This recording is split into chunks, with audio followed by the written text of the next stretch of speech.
This tape is a copyrighted material of Financial Lifestyle Strategies Incorporated. Any duplication of any type is prohibited without the express written consent of Financial Lifestyle Strategies Incorporated. This tape is intended for internal use and training purposes only. The opinions of the speaker are not reflective of World Financial Group or World Group Securities.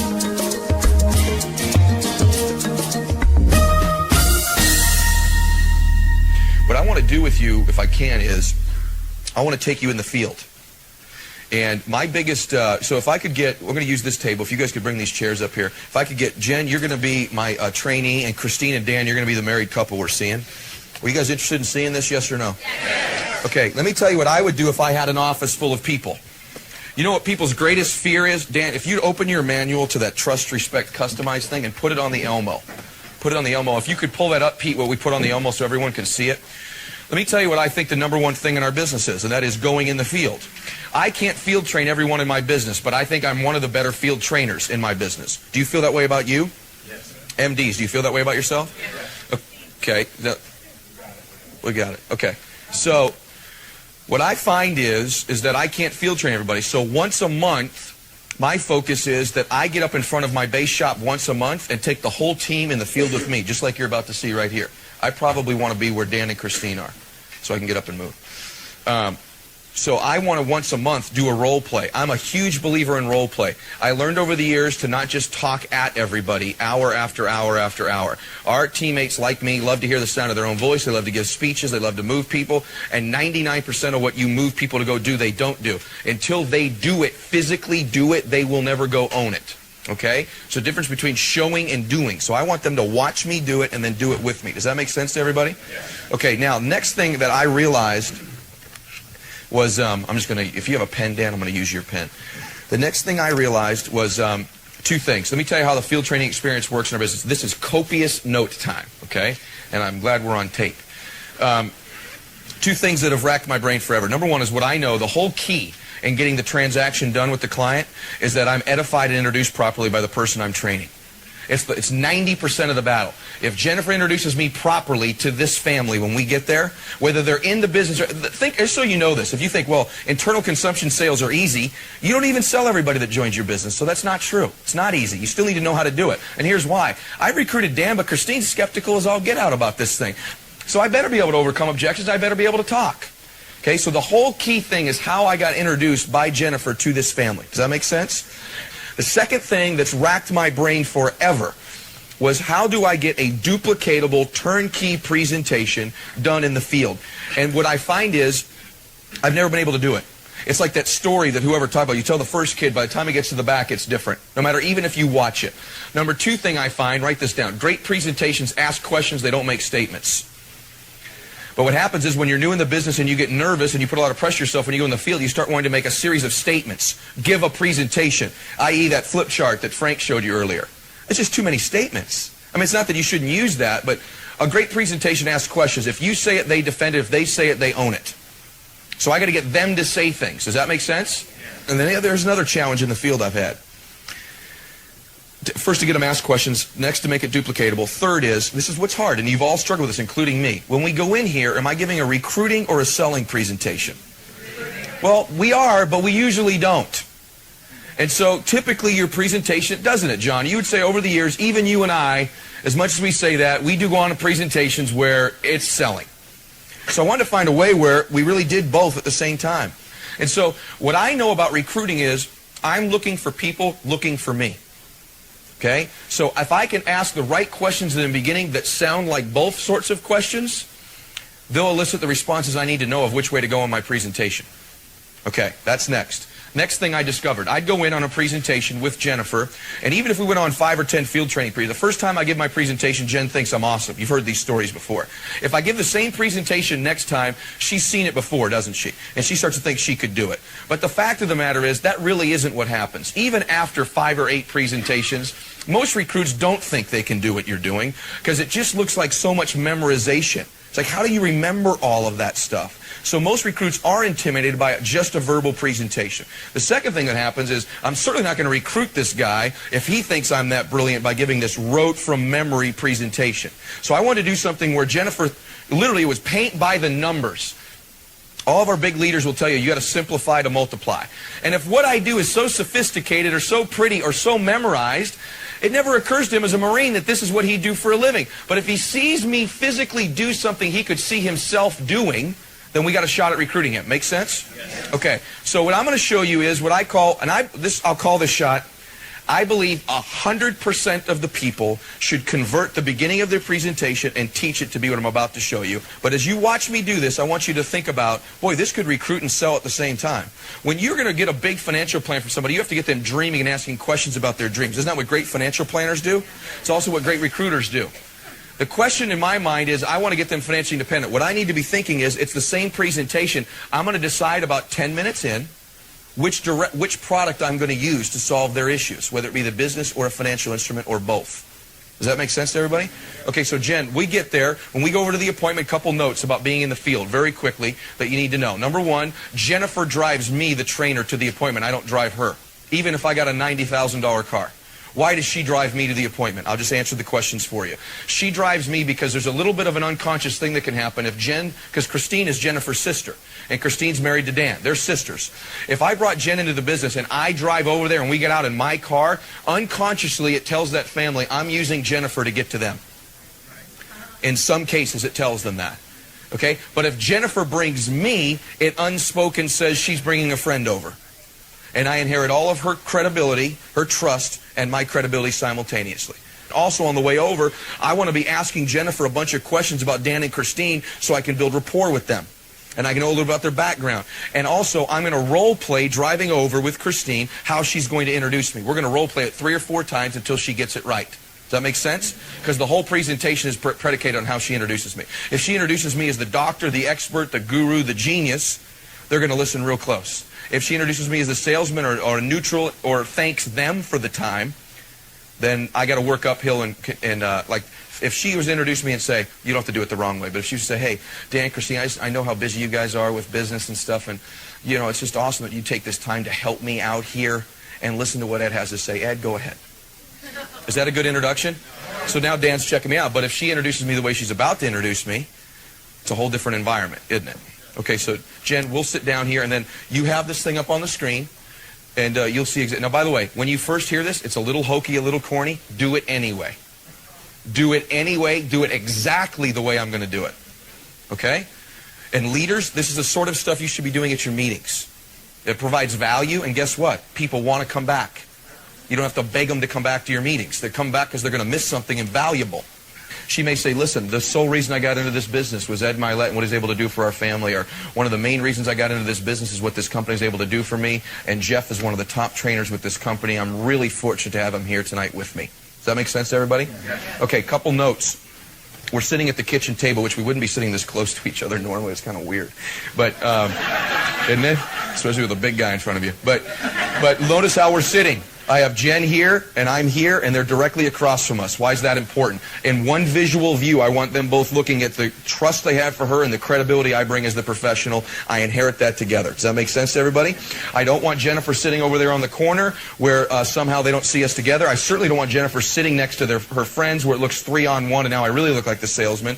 All this was discussed with Jennifer before we got there. We're also sitting at the kitchen table, not the dining room table, not the living room table, not the couch. When we get to the house, Jennifer, they're going to try to sit us on the couch in their living room that they sit on 3 times a year with relatives they don't like. Okay? We're going to do it at the kitchen table. That's where their warmest experiences are, and that's how we do it. If there's food on the table from dinner, you will politely ask them to do that. I don't have the right as a stranger in their home. You will ask them to clean the table up because that's how we do things. Okay? So you direct us there, not me. Your number one job is to get us to that kitchen table, and if they sit in the wrong section somehow, you politely, as the sister, ask them to arrange it the way we do for your training. Okay? If the phone rings, Jennifer, let it ring 1 time. If it rings twice, you're going to ask them politely to let it go to the voicemail because how important this is. I'm not going to ask them that. You are. They get 1 phone call. Okay? She's been trained on this all the way over. Also, they're kids. They're beautiful kids. The first time they come up to the table is terrific. I want to meet them, have fun with them, even use that as a technique to build rapport. If they come up more than 1 time and distract us, you're going to get up from the table and walk away and take them into the other room as I complete the presentation. I hope that doesn't happen, but if it has to, you're going to do that because we can't have the thing get distracted the whole time. Does that make sense to everybody? I tell her that every single time, every single appointment, everyone I go, we role play it. I make her say it back to me over and over and over again so I know going in what we're going to do. If the phone rings once, let them answer. If it rings twice, ask them to let it go to voicemail. Their home phone. Okay, I'm the one who gets to thank the client for the time there tonight, not Jennifer. Okay? So I say, thank you, Jennifer. I want to take a chance to, both of you, Dan and Christine, and I just really want to thank you in advance for the time. I know how busy you are with family. I know how important this was to Jennifer, too. And I really do appreciate you taking this time out. And I really hope my outcome is that, and I've got about 35 minutes. We've got another appointment. I know you guys are busy as well. My outcome here tonight is really to do whatever I can to help your family financially as well, much the same way we did with Jennifer, if there's a possibility for that to happen. So in order to do that, let me ask you a question up front. What has Jennifer told you about our company? Actually, she hasn't told us anything. She hasn't told you anything? Yeah. You knew we were in the financial services business, obviously, right? Yes. Yeah, she just told me that she decided to leave her job and come into something new, but I didn't know what it was. Okay, well that's great, terrific. What did I just do, by the way? I'm going to step back and look at you. I started my presentation with a question, not a statement. In every conversation, there's an unsaid dialogue, dynamic. Someone's asking, someone's answering. And so I want to make sure, they don't even know I do it. I just wrestled control by me asking, them answering. If I don't do that, I'll start to make statements, they'll start to ask questions, and that's not a closing environment. So I'm asking, they're answering. You know how I know this, by the way? I've been to Tom Hopkins, just like I told you to do on the tapes and his books and tapes. You should all know everything I already said. Okay, so I know to ask questions there to get them to elicit a response. They're now answering my questions up front. Is everyone with me so far? Say aye. Okay, terrific. That's great. You know what I'd like to do is, I want you to know something up front. I respect your time. I know how busy you guys are. I am as well. And I really like to customize my presentation. I'd like to talk about what's important to you guys, not necessarily what's important to me or what happened in Jennifer's situation. So I'd like to get your permission, if I could, to get some information from you up front so that when I cover my presentation with you, I can customize it to what's important to you guys, as opposed to just kind of giving you some general information and not making the most value of our time here. So with your permission, can I kind of get some information from you here? Would that be Yes. okay? Yeah, and well, the reason to do that is I want to respect you. I want to earn your trust. And so if I can get some of this stuff, I'd like to do that. So Dan, I know your name's Dan, and I know we've got Christine here as well. Dan, what do you do currently for a career? What do you do for a living? I'm a firefighter in the Marine Corps. Oh, wow. Okay, terrific. And how do you like that? What do you like most about being a firefighter? Well, I like working with other Marines, and I like being in a position where I can save lives. Wow, that's powerful stuff. How long you been one? 13 years.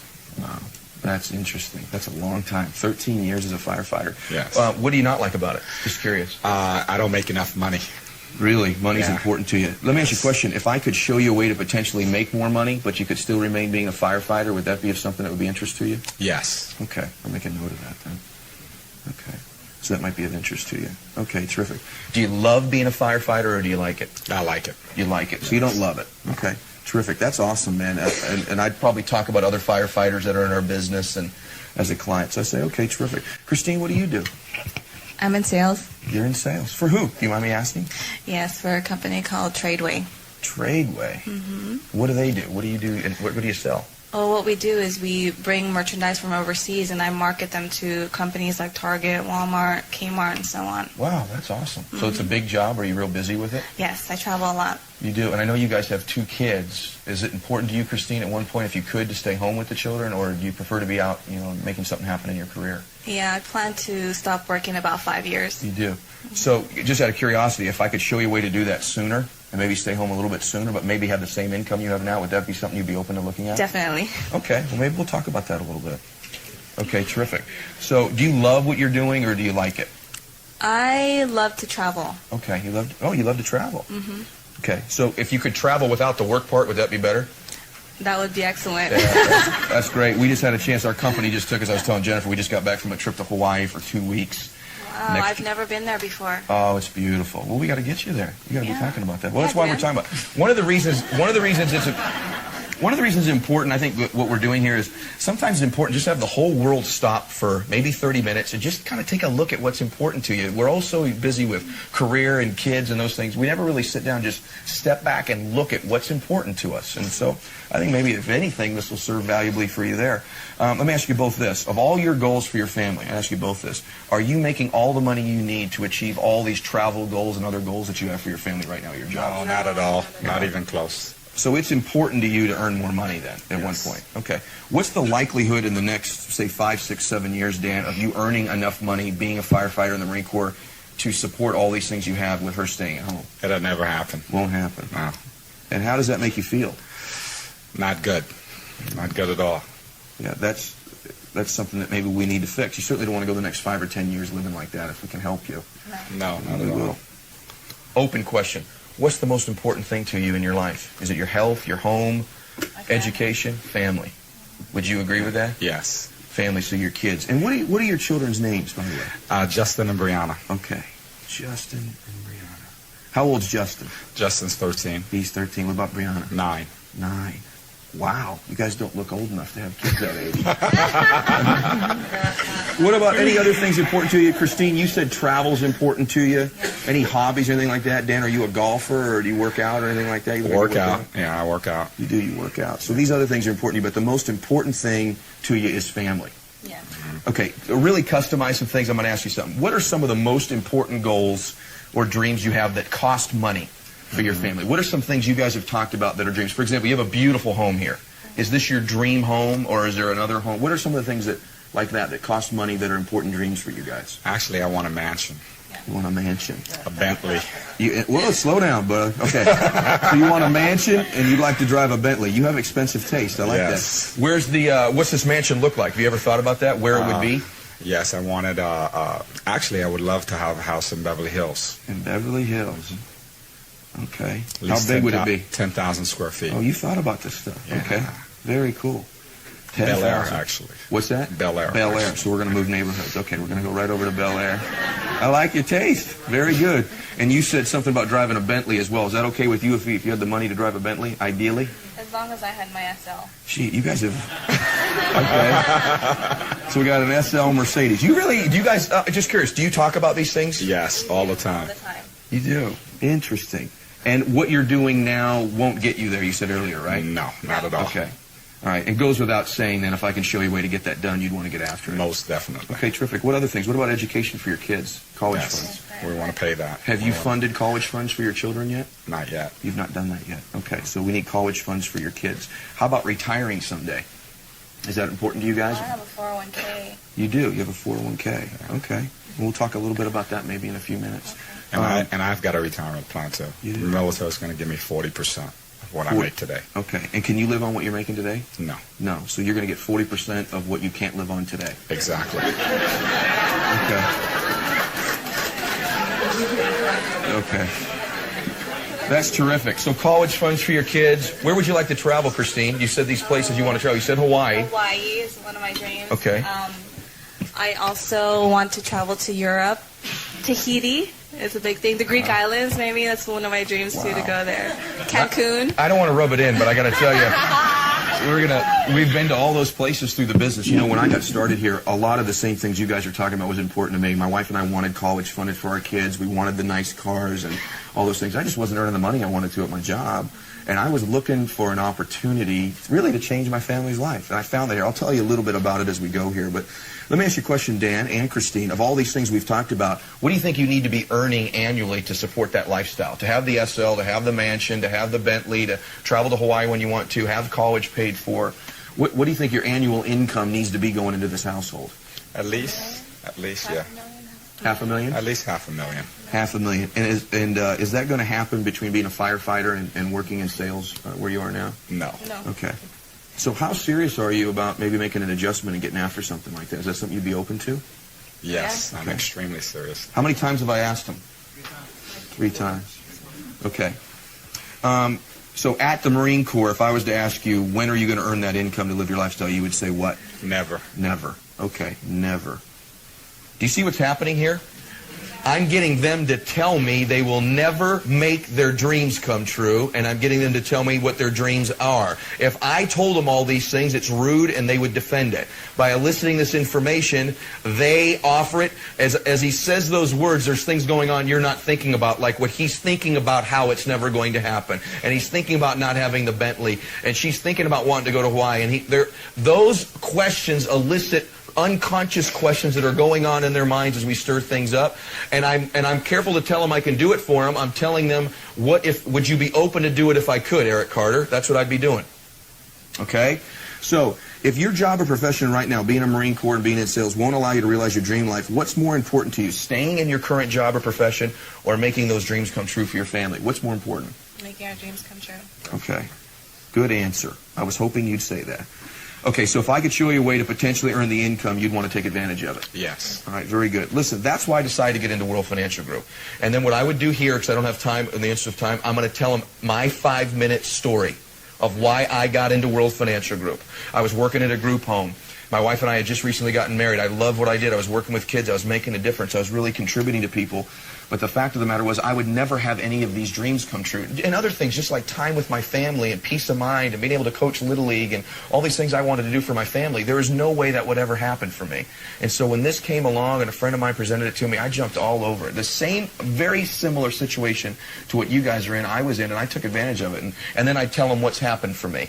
Now, if something's not happened for you yet, you tell them what you expect to happen for you or what's happened to other people. And so you give them a 5-minute story, it builds rapport, and now you're relating with them. Does that make sense to everybody? That's why I decided to get involved anyway. So maybe you're a little bit, at least piqued your interest so far. Listen, as I speak through my presentation here, I want you to be asking yourself 3 questions. 3 primary questions. Number 1 is WFG, is World Financial Group, Aegon, a credible company? Is the kind of company you'd want to do business with or be involved with? So as I'm speaking to you through my presentation, ask yourself, is this a credible company? Number 1. Number 2 is, do you believe that the financial concepts and solutions that we help provide families can be life-changing? And ask yourself, as I go through some of our concepts, do you really believe these change people's lives or not? I think that's an important question. And then third is, who do you know potentially that you could refer to Jennifer that might care about these things we're talking about this evening? Could you think about those 3 things as I go through 17? Okay. So write down anybody and then boom, boom, boom. Okay. So that, first off, thank them, you guys, so far. All right. Great job. Grab a seat. Grab a seat. Okay. Now here's what's happened. Here's what's happened. How long did that take if I didn't turn and look at you guys? About 7, 8 to 10 minutes. Now, what if Dan told me, I love my career, I love it, it's everything I want, I'm making all the money? A great presentation disturbs and entices. Would you agree? Yes. Just asking the right pointed questions in the right sequence disturbs him personally. Because he knows he doesn't. But if you don't get someone, they obviously have to take an inventory of how this works, of what their life is like. And most people don't make decisions to join our business because they're not inspired and they're not disturbed. They're neither. They're neither one. So this does that. It also asks questions. It also gets the dynamic going the right way. If they're not recruitable, those sound like financial planning questions also, don't they? So I can go right into financial services, and no one thought I was there to recruit them. Okay? If he tells me, yes, I'm making enough money, yes, life is great, yes, we're making our dreams come true, terrific. It also usually elicits some financial information up front before I've even started. It started a dialogue where I ask, they answer. Here's what it also does for me. I'm not nervous going into any presentations because I'm literally filling out a form. So I'm not in there to impress them or make all these statements. I know how to layer questions. Those were closing questions. There was test closes in there, the whole deal. Now I'll go into a 10-minute product concept presentation when I cover Aegon and I cover the background. I said, remember, Dan, I'd asked you earlier, do you think Aegon's a credible company, the type you do business with? And then what's he going to say after I show $250 billion in assets in the company? He says yes. He just told me he'd do business with me. But I got him to answer the right question. He just said yes. He just said, yes, I do business with you. He also just said it to himself. So what a dummy does, they go, and let me tell you about Aegon. Okay, next. Get a commitment from it, make a statement, have a point for it by asking questions. You don't just gloss over it. And then when I go through the rule of 72 and the tax advantages and the investment model calculator and what a VUL is or potentially a power option loan, when I'm done with that, I say, Dan, remember question 2? Do you think these concepts are life-changing, these solutions we provide? And then as we're done, I'm going to tell him, hey, listen, Dan, remember what I asked you before? Do you know, if it was you were thinking this, did you think of anybody who would need to know about this stuff? And of course he's thinking yes. That elicits his top 25 list if he starts. It elicits referrals for Jennifer if he doesn't. Okay? So that's all there. And it's the exact sequence, the exact questions every time. And then erase all that. Here's the most powerful thing. Jennifer goes out with me 10 times to do the same thing all 10 times. Literally, by the 3rd appointment, she thinks she can do this. By the first one she thinks she can, she goes, you're just filling out the form. It's paid by the numbers. It's the most simple, uncomplicated, transferable presentation in the history of the world, and that's approved, by the way. It's been approved. Okay? More importantly, the reason you don't recruit people across the kitchen table is what they perceive you're doing, they can't do and wouldn't want to do. Can't even measure the power of that stuff. So the in-between presentation of the concept stuff, that changes, but it's the same. That takes another 10 or 15 minutes. And then the key thing is I either close that night, I either do business that night, or my close is this. Dan, Christine, I'll tell you what, I'm going to put several hours in putting together a strategy for you. And I want to ask you a very simple, direct question after I've gathered up all my information. Every time I close, you close on the first every time, whether or not you actually do paperwork. Now, I usually do paperwork, quite frankly. It's not major engine overhauls. It's an oil change. So I don't need to look at your car for 9 hours to do an oil change. It's a $300 VUL, and we're going to roll over your IRA. Okay? So I'm just going to do that. But if it's a sophisticated plan, they've got some assets, I'm going to gather up the information and say, Dan, Christine, I'll put several hours in putting the strategy together for you.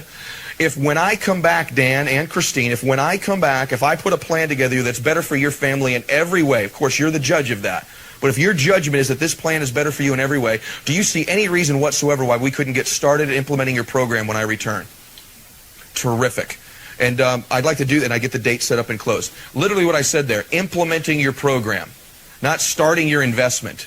And what we're going to do after the break is I'm going to teach you the good words and the bad words. It's in your manual. I'm going to teach you what words to use, what words not to use, how to layer them, how to do it. Okay? However, hang on. However, and I'll answer your question, this is the stuff that blows your business up. You know the number one problem leaders have in our business? Their people don't do anything.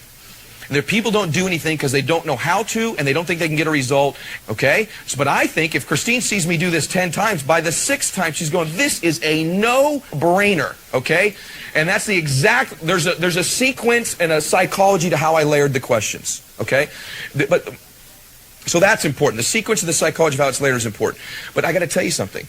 The more powerful thing is, this stuff actually allows an average, ordinary person of average confidence, average ability, maybe even below average self-esteem to go out and blow up and make this thing happen, because any dum-dum can do that stuff. It equalizes the playing field. We actually can deliver on what we say now, and more and more and more and more people would succeed. I believe the number one skill you will teach people is this.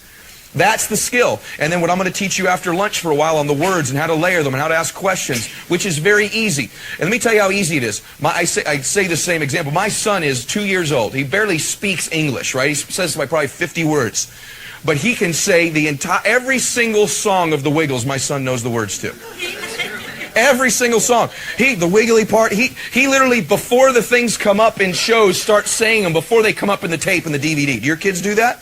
Okay, if a 2-year-old can do that, why can he do it? Repetition. If he watches it 30 times, he knows the words. Okay? Let's talk for a minute about, a couple of people have asked me, what do you do when you're done with a client to get them to come to the meetings? One of the key things that I've had in my career is I've been able to recruit and sell simultaneously. That also means recruiting on the back end, meaning that someone becomes a client first and then recruit them.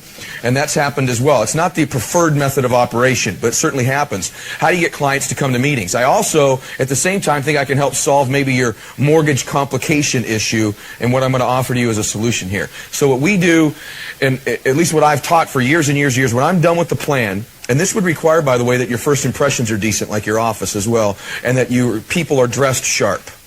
You'll see how this is all leading in here. So what I'll say at the end of my presentation, I'll say, Bob, Mary, listen, I'm so glad we were able to put this plan in place for you this evening, and I know you're very excited about the differences we've been able to meet for you.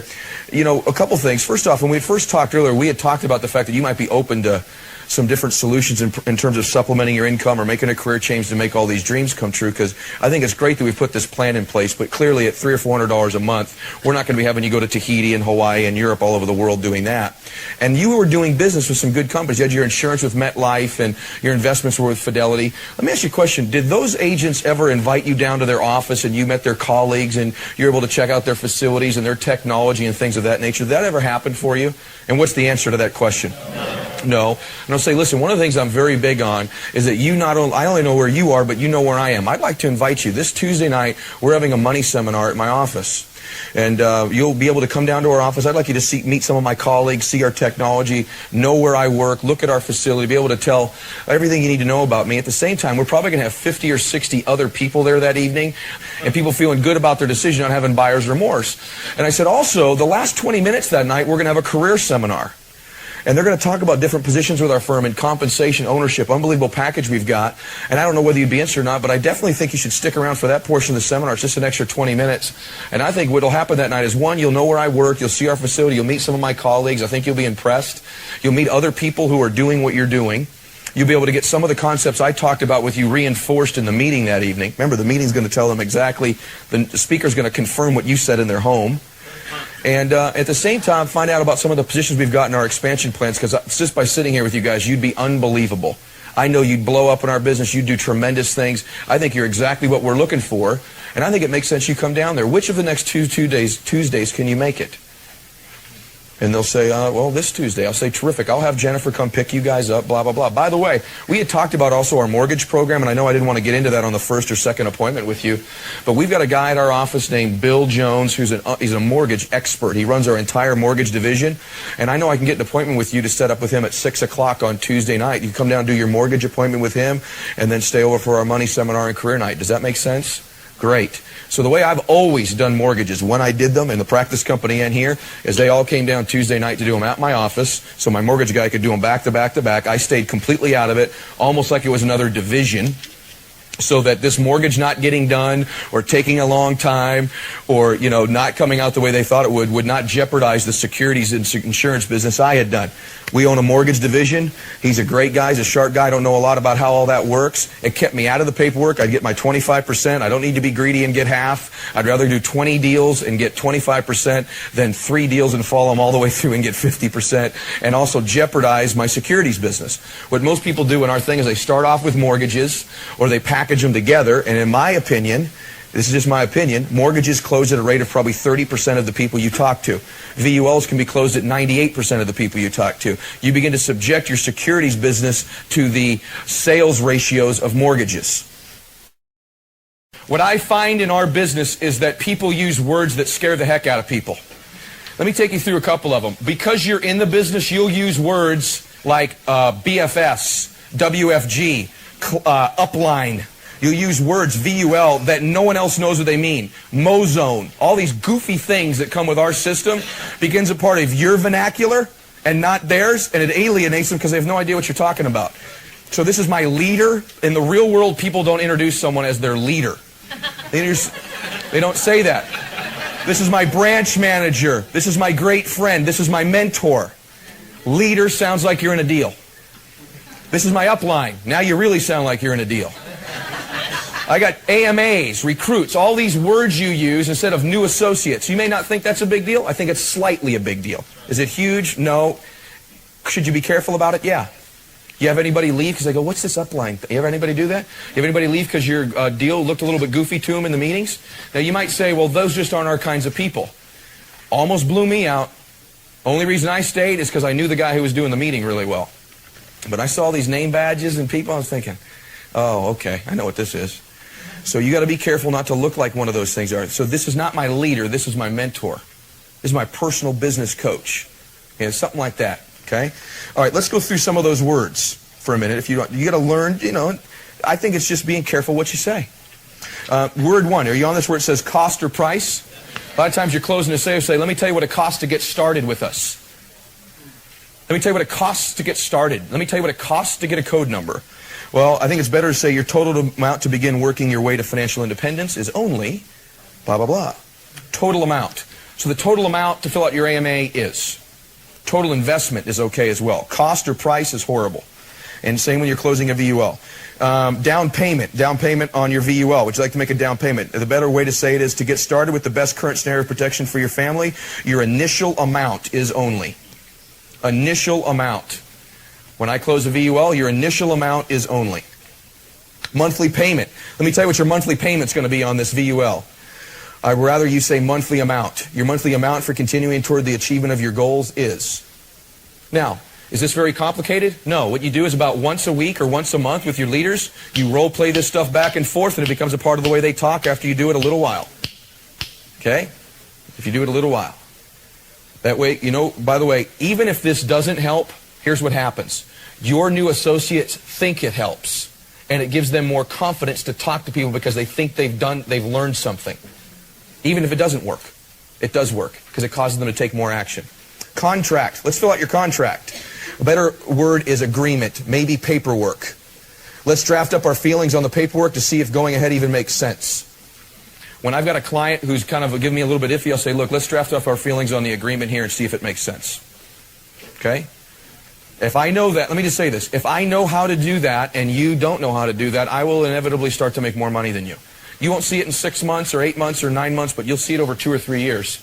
And if I train a team of people who know what to say, more importantly, have the confidence that they think they know what to say, they take action. Buy. I know how thrilled you're going to be after you own the WFG program for debt elimination and financial security. Own, not buy. Sell or sold. I want you to start to use the words, you filled them in here, get them involved. Once you get involved with your program, I'm confident you'll be happy with the peace of mind it brings. Get involved. Once you get involved with our firm, I'm sure you're going to be happy with the peace of mind that it brings. Once you get involved with our firm, I think you're going to find out how magical this business can be for you. Okay? Bad word. You ready? It's not in here. This guy joined. This guy signed up. I recruited. Those are bad words. Sounds like it's a deal. Sounds like it's a deal. Objections. You ever have somebody say, hey, that's a great objection? It's an area of concern. I can appreciate that area of concern. So the guy says to you, you know, listen, I'm just not familiar with WFG. I've never heard of them before. I can appreciate that area of concern. You know, I saw something on the internet. I can appreciate that area of concern. You know, I've never heard of these tax benefits you're talking about. I can appreciate that area of concern. And you go into your sentence. That's how you overcome the objection. No, I wish you could say hired on. Yeah, you got to say we got him involved. He's decided to come on board. Those kind of things. You can't say hired. No, legal does not want us saying hired. That notates employee status. Okay, sign. Would you please sign right here? Sign on the AMA. Sign on this VUL. I want you to put, would you okay it? Would you approve it? Would you authorize it or endorse it here? Instead of signing, say, would you put your okay? Would you put your approval?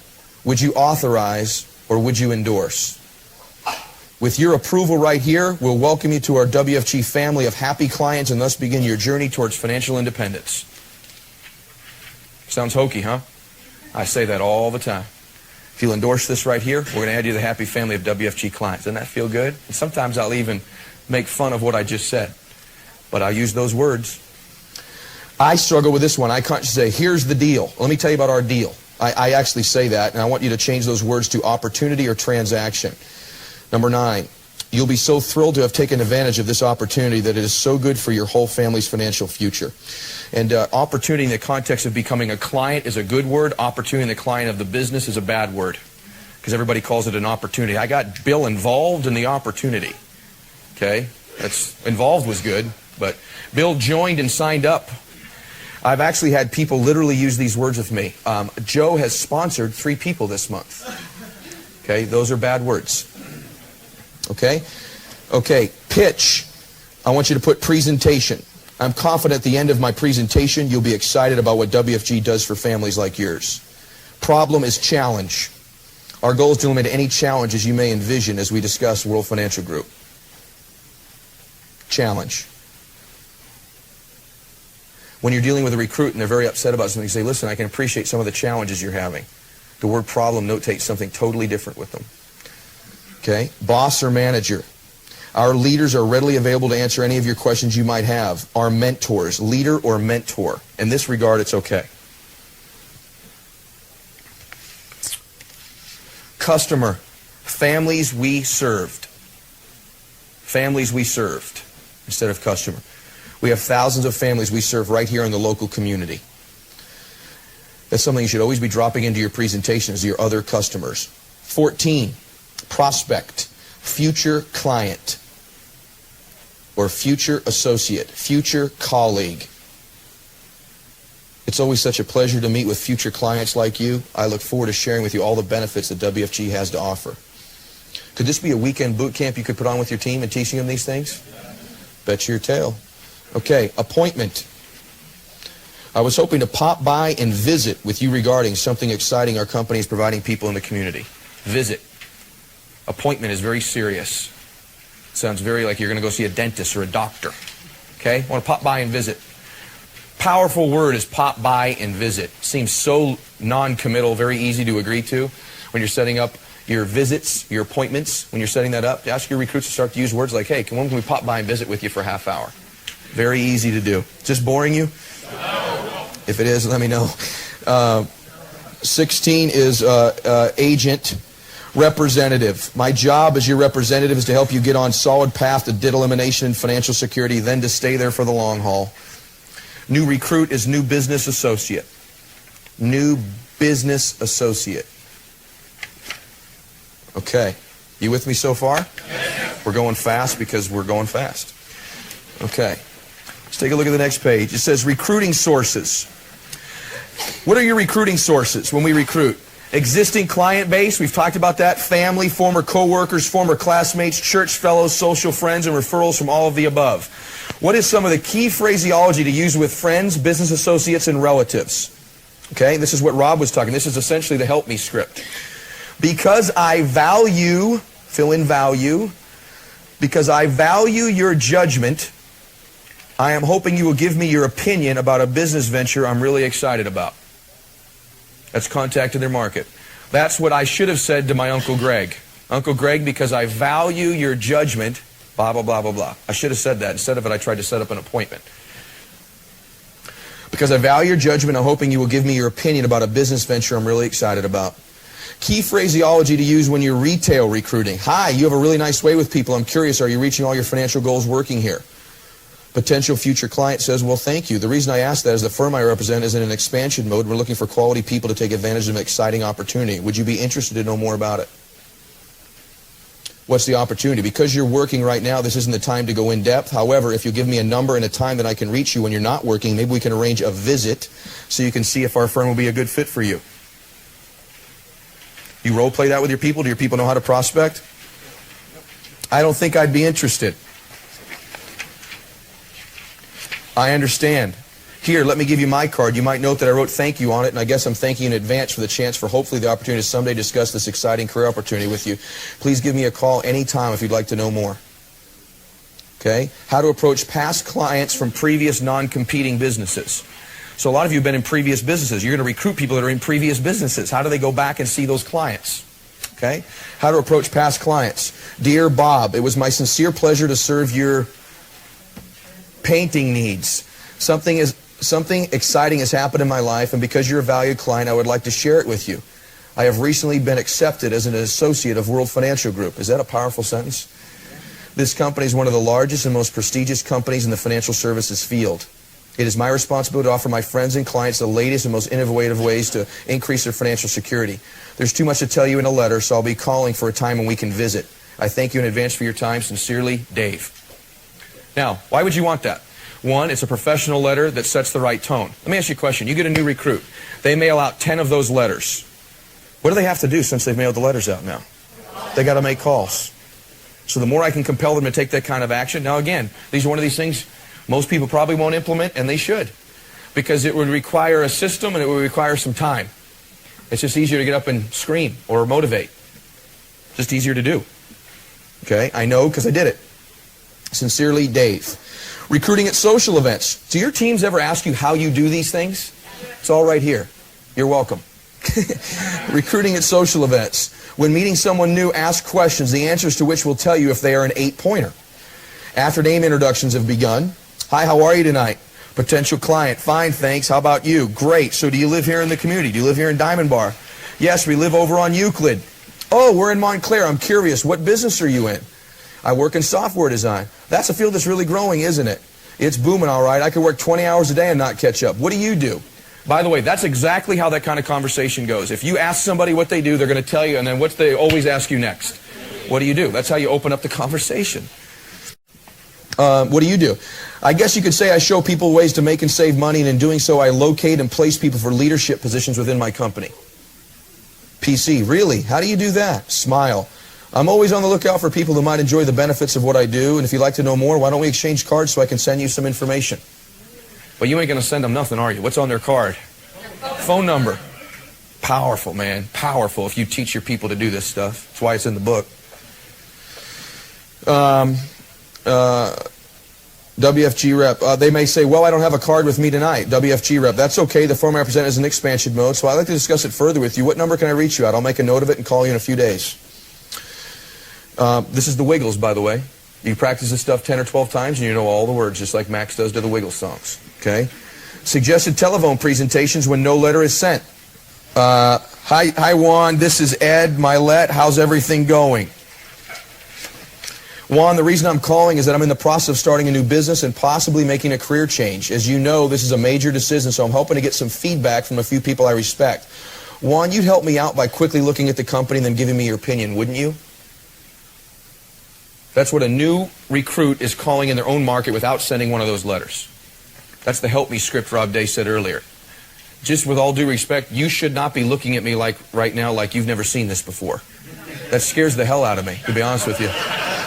What do you do in your office all day? What do you do at your meetings? This is what they learned the first day in our office. The first day. The first class. That's orientation, is this stuff. I thought. I guess so. What's it all about? There's too much to tell. I'd really rather discuss it in person. By the way, as part of my training, a licensed experienced associate will come with me to answer questions, Juan. I'm really excited about the opportunity and thank you in advance for helping me. Don't worry, you won't be expected to buy anything. Unless, if after the presentation you ask my field trainer to show you how the service of our company could benefit you personally. That part's up to you. So can I pop by tonight or would tomorrow night be better? You guys, you got to get copies of this in the hands of your people and they got to have it right in front of them.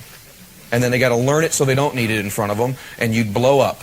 Can I pop by? You know what? You know how much your folks are getting no's because they don't know these words? They're saying, I'd like to set up an appointment with you to bring my leader to... They have no idea what to say. Then they start getting nervous, and then they go, so, what do you think? Would you do that? Instead of, hey, when can I pop by and visit? Tonight be better or tomorrow night? 6 or 8. They don't know how to do that stuff, they get no's. And a matter of fact, because they don't know how to do that stuff, they're calling less people.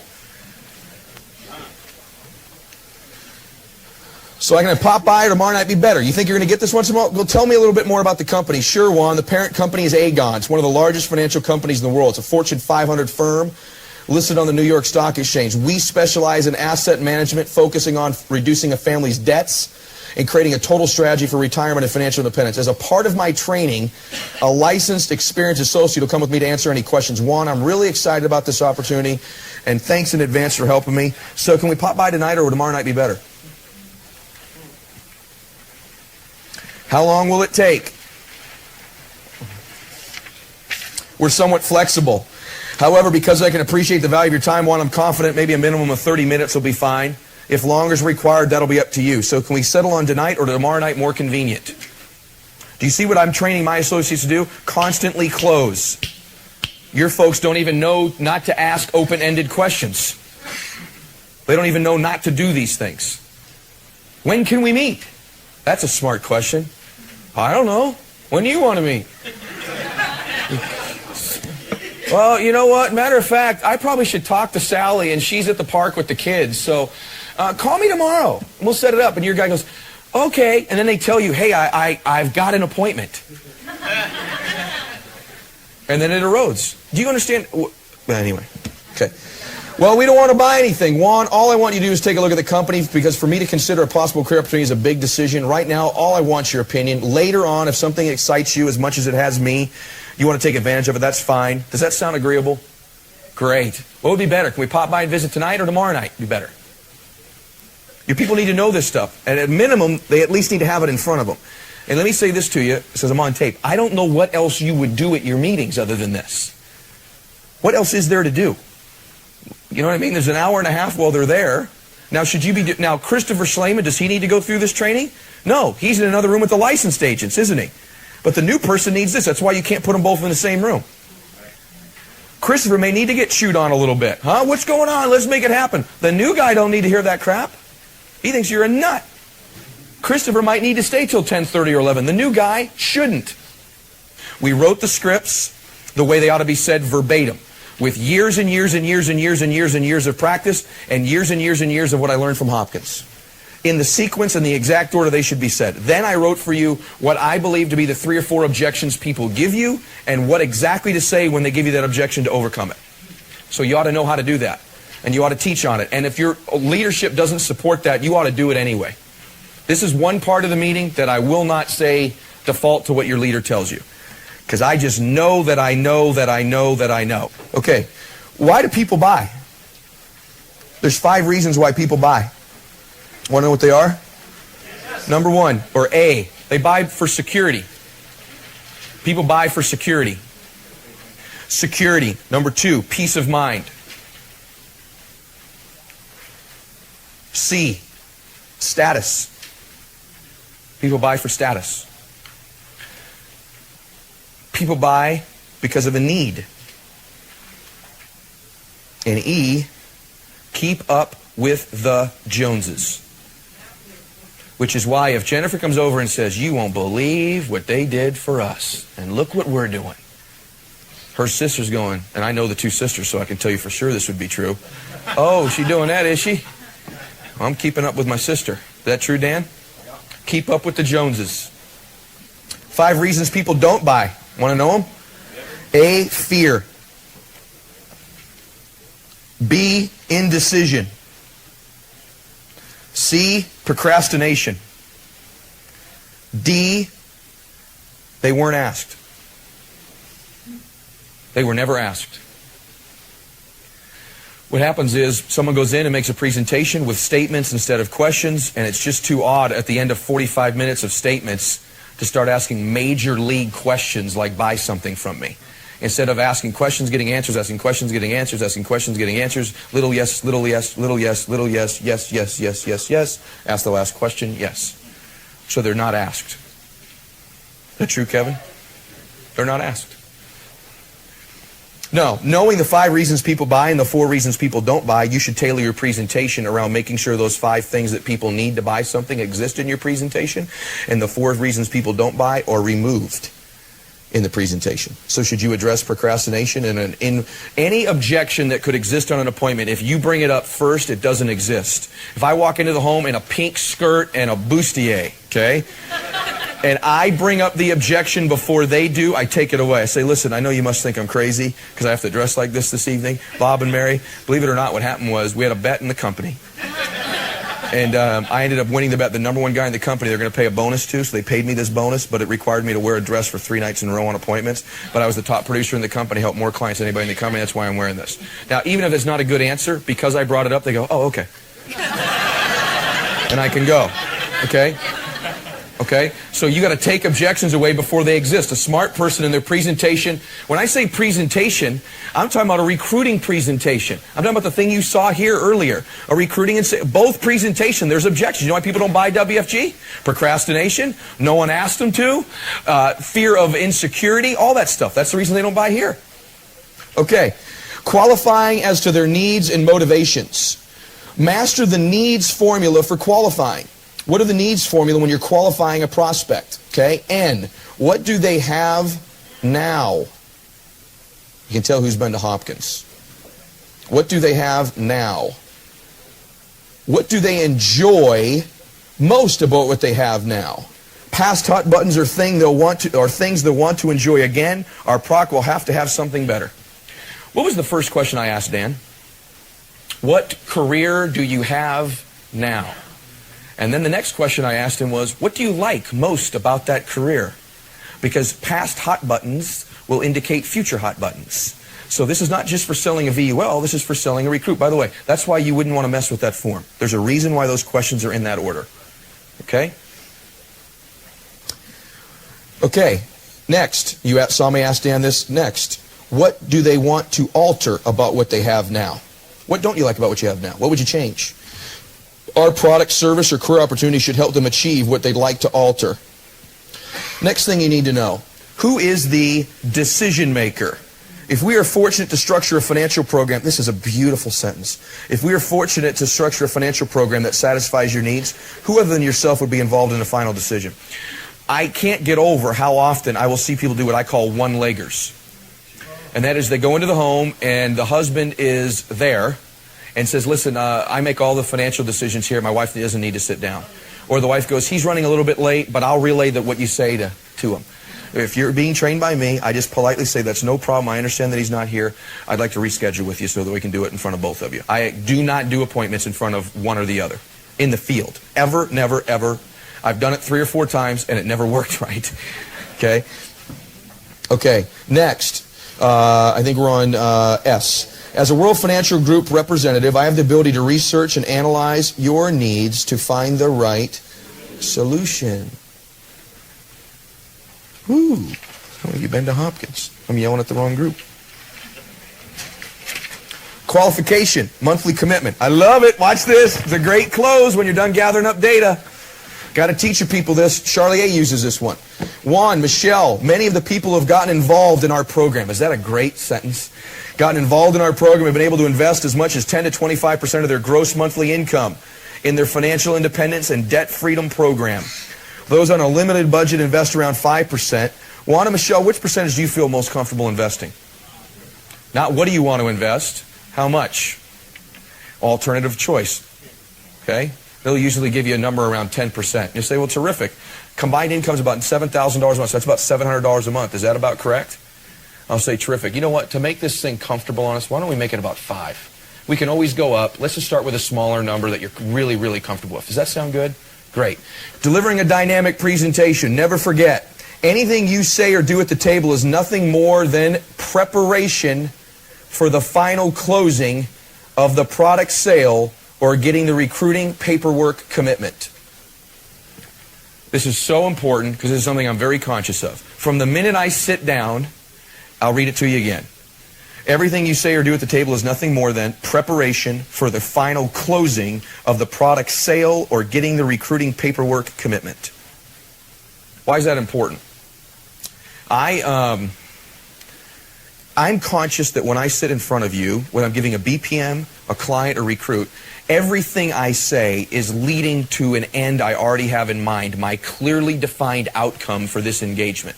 What most people do when they go into a recruiting appointment or a BPM or a sales appointment is they're excited to find out what's going to happen when they're done. Let's see where this goes. And their dialogue unconsciously does that. Instead of having a clear outcome of what's going to happen, and every word you say leads to that point. They don't have a clearly defined outcome. This better be on tape, because I'm not going to remember all this stuff ever again. I don't know why it's coming out. Okay? Never forget, a great presentation contains 3 vital elements. Education, motivation, and fun. Education, motivation, and fun. Teach them something. If someone sees you as a teacher, and that's how I try to start, I tell my clients once we get out of that sheet that you saw me do earlier, I say, listen, I really see myself more like a doctor dealing with a patient than I would like a salesperson. Do I have permission to talk to you that straightly tonight, that frankly? Terrific. The course myself was, number 1, it's my job to qualify, make a decision, and lead them to it with questions. I think the number 1 thing most people do is they forget to continually ask questions. They make statements. Second thing I said is this, and this is important. Every answer must confirm the fact that they are going ahead. Every question I ask must be a question that would confirm progress towards the final result. So third is they must always know the answers to the questions I'm asking. And then this I put down, just something you might want to remember too. The fewer the words, the better the conversation. Too many words loses the momentum of the presentation. You just talk too much. Which, by the way, takes a lot less pressure on you. One I had, it's my job to qualify, get them to make a decision, and lead them to it with questions. These aren't the right answers. These were just for me. Like, I was so screwed up at my presentation style. 2, every answer must confirm the fact that they're going ahead. 3, they got to know the answers to the questions I ask. And 4, the fewer the words, the better. Let me tell you why. When I went through this, I was closing sales. I was already doing fairly well. I had trained nobody that was any good. None of my people were any good. And no one could get results like me. Yeah, maybe you feel that way. It's because I was way too wordy. I asked open-ended questions. I didn't ask questions that were pointed towards a result, and I had way too many words. I just love to talk it up. Okay? Okay, let's talk about asking questions. This is fundamental. Asking good questions makes you a better salesperson or recruiter. Why? Number one, bless you, you gain control of the conversation. You're in control of the conversation. That's huge, by the way, that you control where it goes. Two, you isolate areas of interest. You start talking about things that are important to them rather than to everybody else. I've literally seen people go in with their canned mortgage presentation, not ask any questions, 45 minutes later find out the people rent.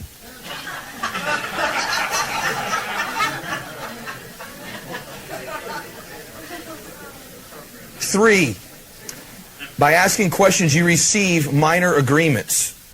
And these lead to rapport, trust, and big agreements at the end. Four, you arouse and control emotion. Did I do that with Dan and Christine by asking those series of questions in the beginning? Of course it did. Number five, you uncover hidden fears. It's totally true. And then remember this. If I say it, they tend to doubt it. If they say it, it's true. If I told Dan he don't make enough money being a firefighter and he ain't ever going to make his dreams come true, that'd piss him off, wouldn't it? And he'd defend, what are you talking about, right? But if he says it, it's true. And he said it. Okay, open questions. Questions that require thought on the part of the buyer. They yield more information and encourage continued discussions. Questions like who, what, when, where, why, and how. Who do you work with in the community? What type of business are you in? How long have you been involved in that business? Why did you choose that field? You've seen me do all that already today. How long have you been involved in the business? Where do you work? Why did you choose the field? Who other than yourself are you most concerned with regard to financial future? What are some of the things you plan to enjoy during retirement? And where have you planned to spend your golden years? Okay? Do you know what a tie down is? Yeah. Do you use them? No. Yeah.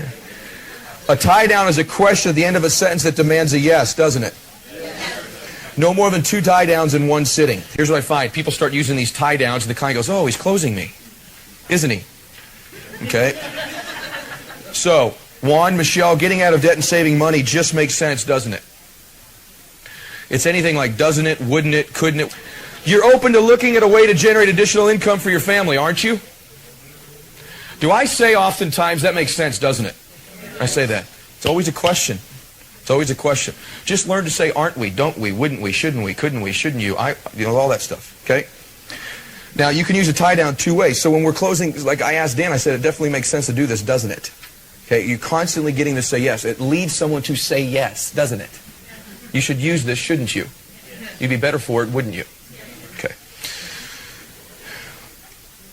You're open to looking at a way to generate additional income for your family, aren't you? Okay, how about an inverted tie down? That's using it in the beginning.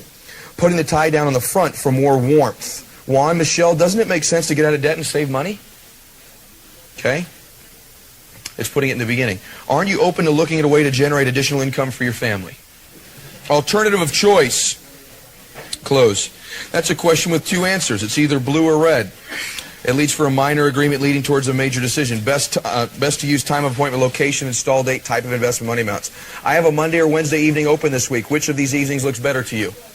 As opposed to, when do you want to meet? Can you meet Thursday? No. Friday? No. Okay? So you want to have alternative choice, red or blue, 6 or 6:30, 5 or 4:30, all that stuff. Would you like to do the option A or option B? Do you want to put $600 a month or $400 a month away? Which is more comfortable? Michelle, Juan, based on your monthly shortfall, which would you prefer, drastically reducing your financial goals and dreams or exploring a way to potentially increase income? That's the alternative choice I gave Dan. Dan, which is more important to you, living the life of your dreams or continuing your current career path? Alternative choice. Instead of just saying what's important to you, giving them an alternative of choice. Both answers I'm fine with. Both answers I'm fine with. The porcupine close is just feeding it back to the client. I'm not going to teach you that right now. I'm a big believer that you don't need to learn 55 closes like what Tom teaches. I think you need to learn 3 or 4. And they're in the book. There's 4. 4 closes, how to handle it, blah, blah, blah. There's all the phone scripts, how to overcome all those objections. Finally, we're going to talk about how do you get to the final objection, the final close. This is the steps of learning to close a sale. Are you with me now? Yes. Okay. Number 1, when you're using the steps of final objections, I want you to write in there an A, put hear them out. Most people are so afraid of getting an objection that they won't let the client give it to them to hear it out because they think that's a no.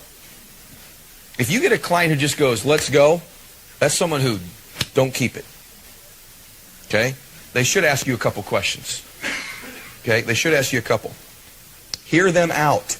Develop the discipline of waiting until you're sure you're hearing the real area of concern. Don't interrupt them. Always try to bypass the concern until the end of your presentation. Example, I understand, Juan, with your permission, can I note that as an area of concern and cover it at the end of my presentation? Would that be okay? Remember, if they bring the same concern up twice, it's real and must be handled. So throughout the presentation, they say, I understand, Juan. Can I make a note of that and cover that later for you? Is that okay? Terrific. And then we'll move forward. I want to ask questions like that. Let me give you the oldest school, most ridiculous closing statement in the world when you get an objection that will help you. And I know everyone, old school guy in here has heard this, but I've used this thousands of times in my life. When I get an objection for someone, they go, listen, I just don't know if I have the time to do this, or whatever it might be. And that is feel, felt, found. Now, I'm telling you this, you go, oh yeah, I know that one. Well, why don't you use it? When I get there, say, listen, I know exactly how you feel, Bob. I felt the same way myself, but let me tell you what I found. Okay? And you can use that multiple ways. I understand exactly how you're feeling, Bob. I was thinking the same thing myself. Let me tell you what I discovered, though. Okay? I'm just not so sure I want to run the CEO plan, pouring bodies through here and all this stuff. Rather than go, are you crazy? Say, listen, I understand exactly how you feel. I used to think the same things myself, but let me tell you what I've discovered. Every big leader, blah, blah, blah, blah. Okay? Feel, felt, found. I understand all that stuff. Anytime I get an objection, I use that 99% of the time. You know what? We really like what you said tonight, Ed. We talked about it, and we just decided up front we weren't going to do anything tonight. And I say, that's fine. I understand exactly how you feel. As a matter of fact, Christiana and I felt the same way ourselves the first night when Steve Adams came over and talked to us about our program. But let me share with you what I've discovered about waiting like that.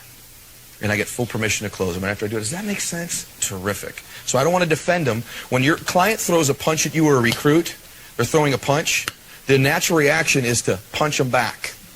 Okay? Or, oh, you hurt me. You know, they freeze. You freeze. Right? When a client throws a punch at you, grab their hand and dance. Say, I know exactly how you feel. Okay? It's the same thing.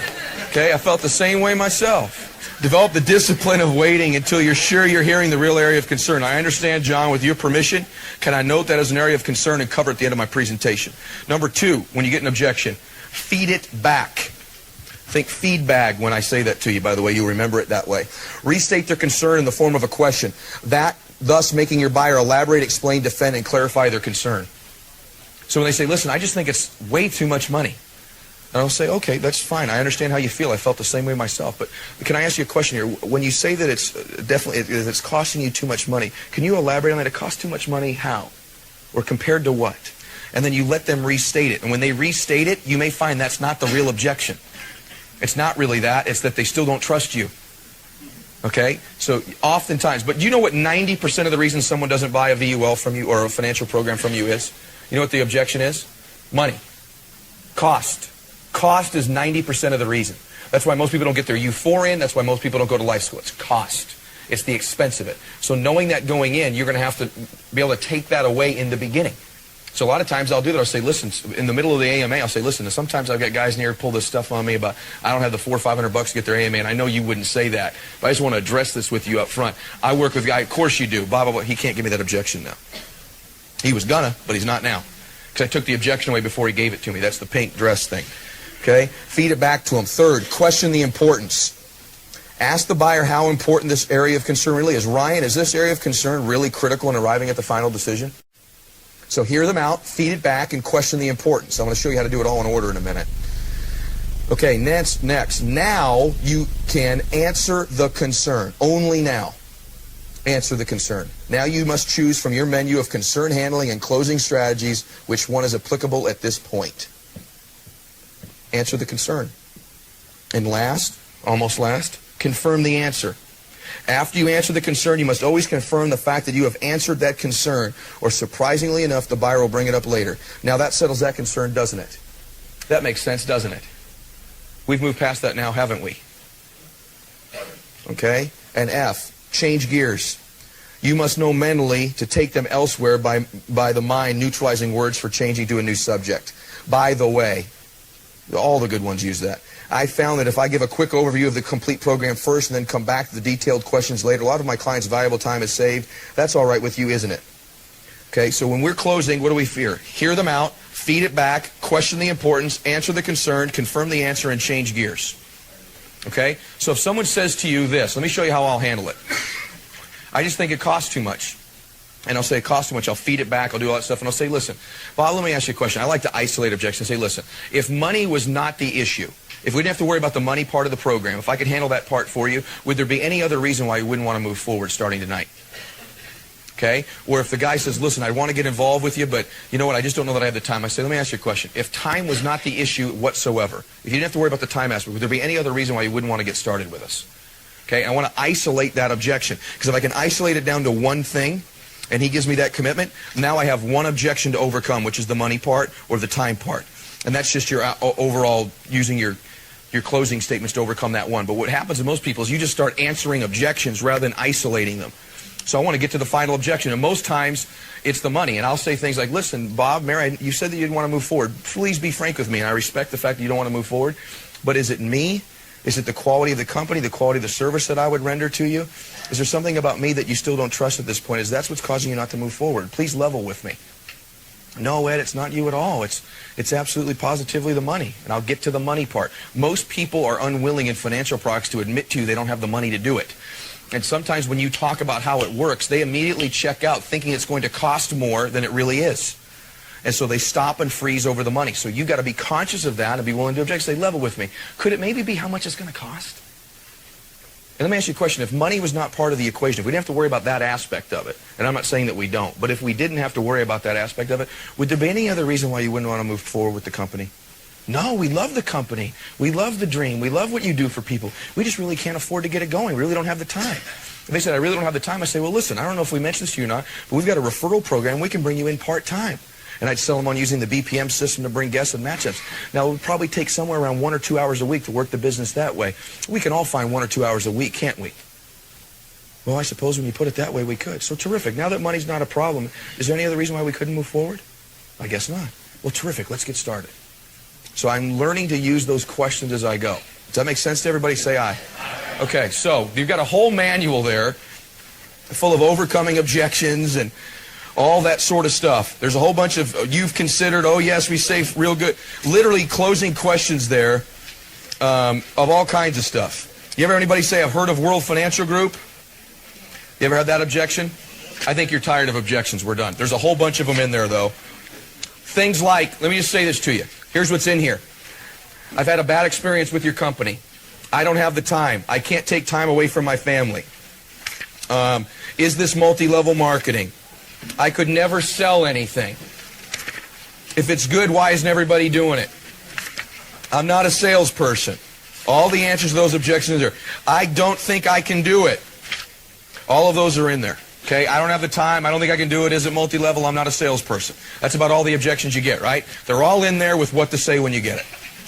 Now, guess what objections I get? Is it multi-level? I'm not a salesperson. I don't have the time. That's the ones I get too.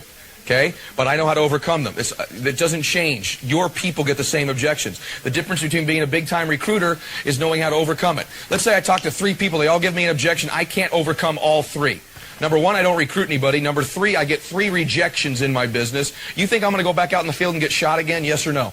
Heck no. I can come all the big events, get motivated all I want. I ain't getting back out there. I got shot 3 times.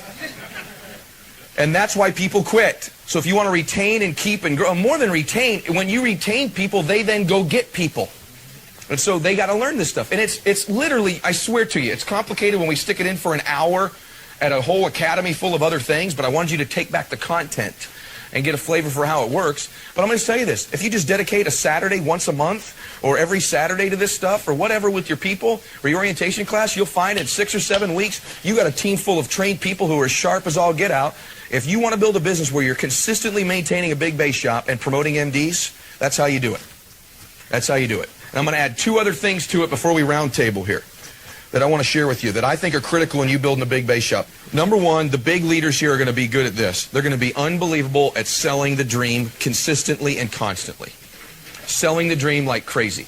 Every good BPM, how to have those training classes that we're talking about running, you will create one stale, boring BPM if that's all you do. Everyone breaks into classes and there's no energy.